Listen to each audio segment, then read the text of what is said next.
eu converso com o Chiquinho do Sintaxe e a gente está saindo lá de dentro do rio, onde você era mergulhador. Só trabalhou de mergulho, né? Lá em cima na balsa mesmo não, né? Não, eu trabalhava na balsa, trabalhei com draga, aliás, de garimpo. Depois eu passei de mergulhador, comprei uma draga, entendeu? Queimou muito mercúrio? Muito mercúrio. Essa história de mercúrio faz mal para quem está usando lá na hora, queimando lá, não? Ou a coisa, ou o diabo é mais feio do que o que pintam? Olha, os especialistas dizem que sim, mas graças a Deus eu acho que já com a idade que eu tenho e com a idade que eu entrei no garimpo, se fizesse mal eu estaria realmente sofrendo alguma coisa, né? Porque se queimava no garimpo naquela época era muito rústico a situação, queimava com maçarico, hoje queima no cadim. Isso. Né? Naquela época com maçarico, sem nenhuma proteção para respiração. Você quando terminava de queimar o ouro, a sua cabeça, seu cabelo estava todo branco. Até assim dentro do nariz tinha sinal do mercúrio. Quer dizer, e graças a Deus, mas dizem que é ruim, creio que sim. Com certeza, metal pesado, com certeza sim. Com certeza. Bom, Chiquinho, o que ele fez? Você tinha dinheiro para pegar táxi? Eu conheci história de garimpeiro aqui que pegou 2 táxis, um para ele e o outro para o chapéu. O pessoal fala que é brincadeira, mas muita loucura foi feita assim com essa história de táxi. Porque o táxi era o seguinte, era uma das formas que o garimpeiro tinha de mostrar que ele estava com dinheiro. Era pegar um táxi para ir para qualquer lugar.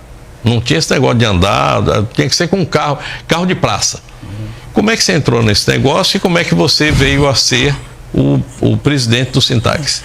Olha, quando eu fui garimpeiro, eu tinha que sair. Apesar de ter trabalhado no garimpo, eu não gostava da forma que se fazia no garimpo. Era uma coisa muito forte, né? Muita violência. E eu fui um cara sempre que nunca gostei disso. E foi como uma fuga. Né? Andei conversando com alguns amigos, eles me falaram, me deram o caminho de que forma deveria ser um taxista. Primeiro tirei minha carteira, logicamente, que eu não tinha carteira. Dirigia carro naquela época sem carteira mesmo, que ninguém não tinha fiscalização na época. E aí eu passei a ser taxista. Que ano viração. isso? 1995. Eu já estava aqui. Passei a ser taxista nessa época. E trabalhei muito. E Léo, eu sempre fui uma pessoa assim. Eu sempre me preocupei com a vida do outro. O que é isso? É aquele companheiro que está próximo de ti, é o teu amigo, é o teu irmão, ou mesmo aquela pessoa que, por ironia do destino, você se confrontou com ela. Já no garimpo, eu comprei uma casa, depois eu volto no táxi, só para chegar no garimpo. Eu comprei uma casa na cidade, na rua Aparecida, aqui no bairro Novo Horizonte, na época, e aluguei essa casa. Mas devido a muitos companheiros adoecer, eu tirei o meu inquilino e botei lá como se fosse um hospital. Aí vinha pessoas de todos os lugares do Brasil, que eu nem conhecia, levava para lá e cuidava deles. Quando eles ficavam bons, eles iam embora trabalhar e eu ficava fazendo isso. Quando eu passei a ser taxista, eu vi um sofrimento maior dos companheiros taxistas de que os garimpeiros. Os garimpeiros aqui, eles eram tratados como regime de humilhação. Eu comparava a vida do taxista aqui na época como esses fazendeiros que trabalham pega as pessoas sob escravidão. Era o que tinha aqui dentro de Porto Velho. Aqui taxista pegava mangueirada nas costas. Aqui tinha taxista que o dono da placa do carro ia tomar a televisão dele por ele achar que o taxista fez mais dinheiro do que deu para ele. Então, isso aqui com todo respeito, era uma esculhambação total do sistema táxi. Era uma terra de ninguém. E tem mais.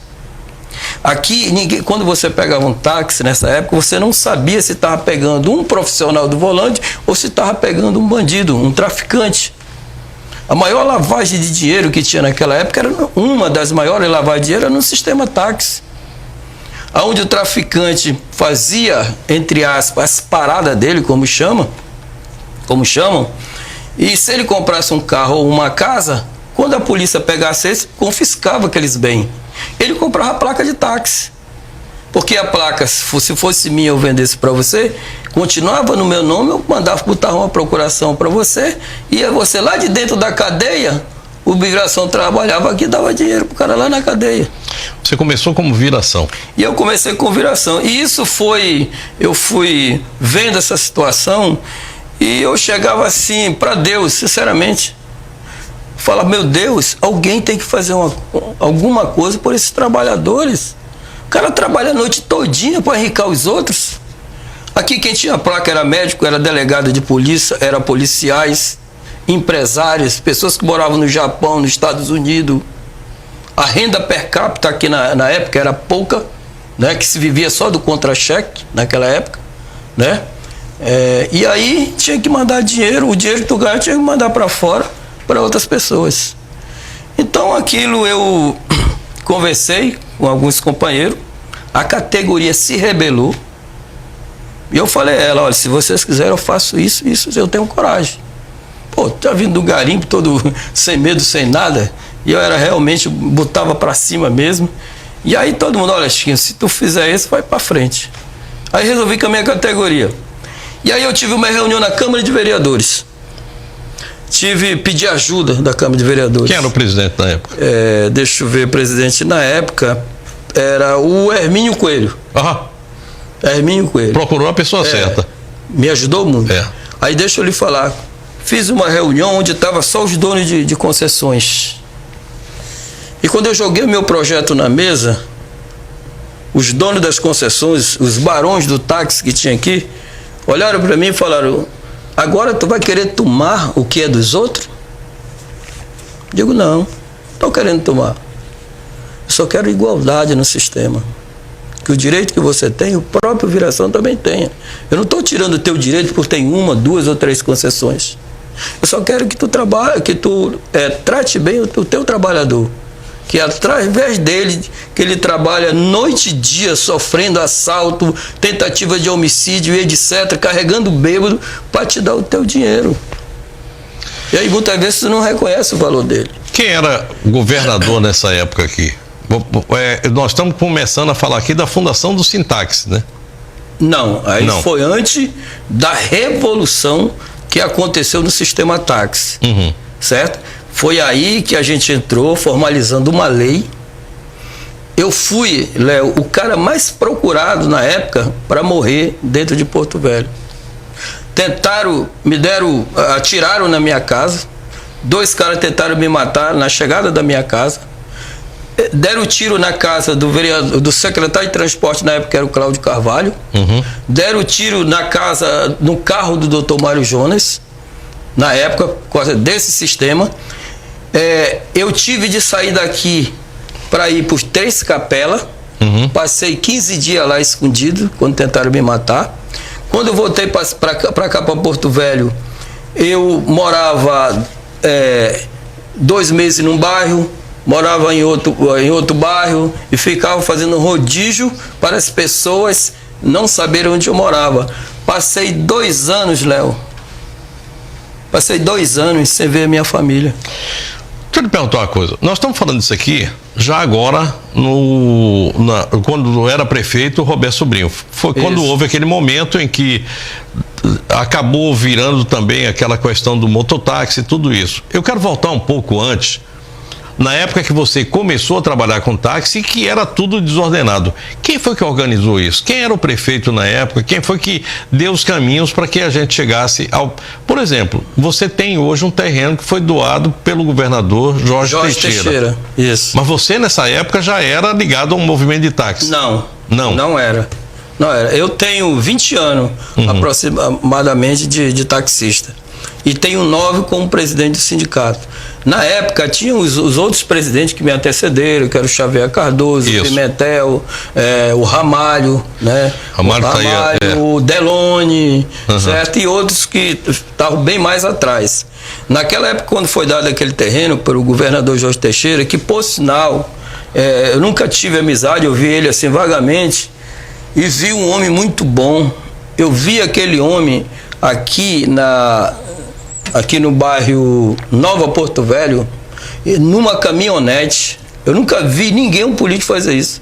Numa caminhonete, cortando carne e dando para o povo. Ele botava um cepo, um pau desse tamanho, ele mesmo cortava, ele cortava aqui, botava no saco, era aquela fila de gente pegando carne, que esses boi, ele tinha uma fazenda aí, não sei aonde, ele matava esses boi e dava para o povo. Eu cheguei a ver esse homem fazer Naquela isso. época, para você entender, você que está ligado aqui com a gente, naquela época, para trazer carne para aqui, tinha que vir de Cuiabá e praticamente inexistia. Nós estamos falando que ano isso aqui? 1980 Não, nessa época aí, é 1988, mais ou menos. 88. Naquela época era uma dificuldade. Comer carne aqui não era para todo mundo. Não, 88 eu acho que ele já tinha saído já. Na época Não. que ainda estava ainda? Ainda estava. Eu cheguei aqui em 90, ele em 88 ainda era governador. E isso aconteceu numa época em que trazer carne para cá, não era todo dia que tinha. Vinha carne da Bolívia, aquela carne é verdade. Segundo a situação, aquelas carnes era... você comprava, era, quando botava na panela ficava aquele pedacinho de carne, entendeu? Mas ele trazia, não sei de onde ele trazia, não sei se ele tinha fazenda, mas eu vi ele fazer isso para o povo. Quando é que ele liberou aquele terreno lá? Você chegou a ver aquilo ali? Porque aquilo ali foi o seguinte, chegou lá e disse, olha, esse terreno aqui vai ser do sindicato de taxistas. Né? Não, ali na realidade ele deu para o transporte. Ali é uma quadra do transporte. Inclusive ele deu para taxista, deu para os trabalhadores de empresas e deu para os motoristas de ônibus. Tudo junto. Certo. Né? Então ali teria que ter o Sintax, o Cita Tuperon isso. E o Sintra. O Sintrac, que é da Silva. Da Silva. Isso. Da Silva. E aí os motoristas de ônibus, eles desmembraram, aí foram para a Rua 11